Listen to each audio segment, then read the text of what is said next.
Hi everyone, welcome back to my channel Benuka Logic Lens. In this video, we're gonna talk about my PR journey, how I become the permanent resident of Canada. So basically, in 2022, nearby September, I came to Canada as a student. I studied for the 2 years. I completed my course. In my course, there was a co-op which helped me a lot to gain the Canadian experience and get exposure towards the jobs and all. So after completing my co-op in the same job, they got me hired. Like I got a full-time position at the same company where I got a co-op. I completed my 1 year experience in the same company. It was a knock B experience. Everyone was telling me कि knock B की जो job है will not be helpful in the PR. That's not correct. If you have an Indian experience, at least 2 years, 3 years, or even the 1 year, knock B will helpful to you. It depends on the case to case. Okay, so my case was मैं India से already 5 year graduated हूँ. So I was having a sufficient point and I was having a more than 3 year experience in India as well. So मेरे पास तो points थे, but एक guidance की कमी थी. मुझे भी सब मैंने YouTube पे जितने भी वीडियोस देखे सब ने मुझे यही सजेस्ट किया कि नॉक बी की जॉब नहीं हेल्प करेगी. I did my own research by calculating my scores and all, and उससे मुझे पता लगा ओके नॉक बी से हो सकता है. So instead of wasting my time after coming on the work permit or when I was on implied status, मेरा time वहाँ पे वेस्ट नहीं हुआ. I continue my NOC B job और मेरा 1 year एक्सपीरियंस कंप्लीट हो गया. As soon as जैसे ही मेरा 1 year एक्सपीरियंस कंप्लीट हुआ, मैंने पूल में फाइल डाल दी. और जैसे ही मैंने पूल में फाइल डाली, it was like I was lucky enough, fortunate enough, honestly, by grace of God, touch wood, कि मेरा है ना like 20 to 25 days के बाद ITA आ गया.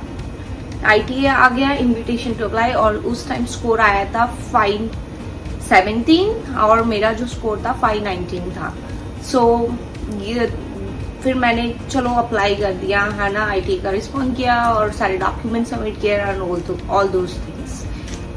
फिर मुझे by the grace of God सब कुछ प्रोसेस बहुत इजीली हुआ. 2 months में ही मेरी लाइक पोर्टल 1 आ गया एंड पोर्टल 2 आ गया. जैसे like for example it was in 2024 जुलाई में मुझे ITA आया एंड उसके बाद दिसंबर में ही मुझे पोर्टल 1 एंड पोर्टल 2 आ गया था. पोर्टल 2 का जब मैंने रिप्लाई किया, it was a big pause, बहुत लंबा पॉज था. मुझे उसके बाद कोई रिस्पॉन्स नहीं आ रहा था. आई वॉज रियली वरीड कि क्या हो रहा है लाइक दैट. मैं है ना कांटेक्ट कर रही हूँ उनको, है ना IRCC को कांटेक्ट कर रही हूँ, कोई रिस्पॉन्स नहीं दिया, telling me to wait. Even मैं मेरा जो इमिग्रेंट एजेंट था उसको कांटेक्ट कर रही हूँ, he also told me to wait and then we will generate the web form and all those things. But finally जब फेब भी निकल गया, मार्च आया, मार्च ऑफ 2024 आया, तब I thought okay it's being a long time already. Sorry 25 not 24, 25 आया. I thought like it's a long pause now. Portal 1 portal 2 के बाद generally take 60 to 90 days to get ECOPR. So मैंने है ना फॉर्म जनरेट किया, web form, and inquiry की. Inquiry में वही जनरल रिस्पॉन्स आया जो सबको आता है. Okay, and then after March भी निकल गया, अप्रैल आ गया. Then I thought to reach out to MP. मैंने MP को रीच आउट किया. मैं रहती हूँ मिसिसागा में. मैंने MP को रीच आउट किया and then MP help me out a lot in this scene because MP ने उनको कांटेक्ट किया एंड देन आफ्टर पता लगा कि मेरी फाइल तो रीओपन हुई है. So if you are thinking कि पोर्टल 1 आ गया, पोर्टल 2 आ गया है, आपकी PR पक्की है, no it's not like that. फिर मेरी जो ट्रैकर होता है IRCC का, वहां पे मुझे ECOPR नंबर शो हो रहा था जनवरी तक और वो डिसअपियर हो गया. That's where I started thinking कि okay something is fishy, right. So that's why मैं ज्यादा पुश कर रही थी कि कांटेक्ट करूं, पता लगाऊं अपने फाइल का स्टेटस एंड ऑल, बिकॉज मेरा ECOPR नंबर भी चला गया एंड ऑल. सो जब MP ने कांटेक्ट किया, पता लगा रीओपन हुई है file, and then after MP के कांटेक्ट करने के 15 दिन बाद ही मुझे वहां से रिस्पॉन्स आ गया. एडिशनल इन्फॉर्मेशन उन्होंने मुझे मेरे से बहुत सारे डॉक्यूमेंट्स रिक्वेस्ट किए, जो documents I can not even believe, क्योंकि मेरा जैसे 1 year का एक्सपीरियंस पूरा हुआ था, मैंने मेरी जॉब छोड़ दी थी क्योंकि मुझे और आगे बेटर अपॉर्चुनिटी मिल रही थी. So they requested me certain documents from my previous job from the Canada itself. उनको पता नहीं क्या हुआ, उनको ये लग रहा था कि मैं दूसरे प्रोविंस में रह रही हूँ या पेरोल चल रहे हैं, what ever it is. They asked me certain documents कि आपने जो जॉब ड्यूटीज मेंशन किया आप उसके प्रूफ दो कि आप वो कैसे परफॉर्म करते थे, है ना। बैंक स्टेटमेंट्स दो, पे स्लिप्स दो, सारी की सारी, है ना, जितना टाइम आपने वहां पे काम किया है वगैरह वगैरह। सो मैंने वो सारी चीजें प्रोवाइड कर दी। वैसे तो मैंने जॉब छोड़ दी थी, तो जॉब ड्यूटीज प्रूफ करना was little bit difficult because email के access and all those things नहीं होते जब आप जॉब छोड़ देते हो, right. Luckily there was some of the things in my phone and all those things, conversation with my manager and all. So I tried to submit those things and that was helpful to me, and the officer got convinced, and after that he just took like 4 to 5 days and again he issued me ECO. He again sent me portal 1 and then after 10 days I got a portal 2 and then ECO PR.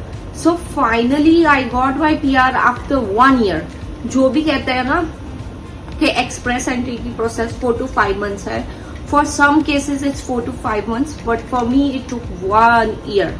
मुझे भी पहले यही लगा था, जैसे मेरा 3 months में होके आ गया, मुझे यही लगा कि oh my God I am so lucky कि मेरा 3 months में हो गया। मैंने सेलिब्रेट कर लिया था after portal 1 and portal 2 in last year 2024 दिसंबर में मैंने सेलिब्रेट कर लिया था। बट 2025 में जब मुझे पता लगा कि मेरी फाइल रीओपन हुई है, it was really heart breaking moment for me because मैं ऑलरेडी जॉब छूट चुकी थी।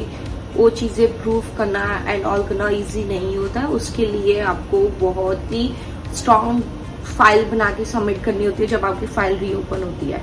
सो मेरा जो इमिग्रेंट एजेंट था he was really good, he never try to misguide me, never try to mix up all promises, जो भी है बहुत ही स्ट्रेट फॉरवर्ड है वो।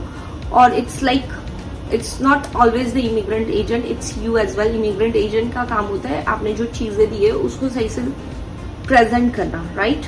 बट हमें भी एज अ पर्सन के हाँ भाई हमारी फाइल है, ड्यू इंटेलिजेंस से उस सारे डॉक्यूमेंट्स उसको प्रोवाइड करने पड़ता है। So same thing was with me, मैंने उसको सारे डॉक्यूमेंट्स दिए।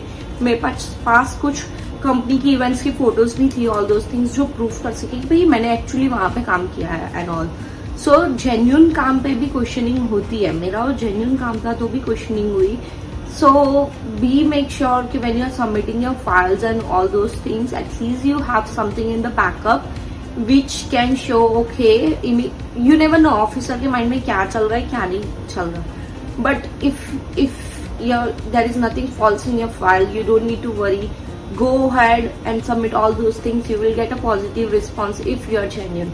That's all about this video. If you want to know certain things about my file and all those things, और कैसे मैंने कौन से और डॉक्यूमेंट्स थे या क्या रिक्वेस्ट किया वो सब कुछ जानना हो तो let me know in the comment section. I will make another video on based of the questions I collect in this comment section. Okay, thank you so much and see you after. Thank you so much for watching this video. Please make sure you like and subscribe, so that will help me to create more videos on such important topics and which will helpful to others as well. Thank you. Bye.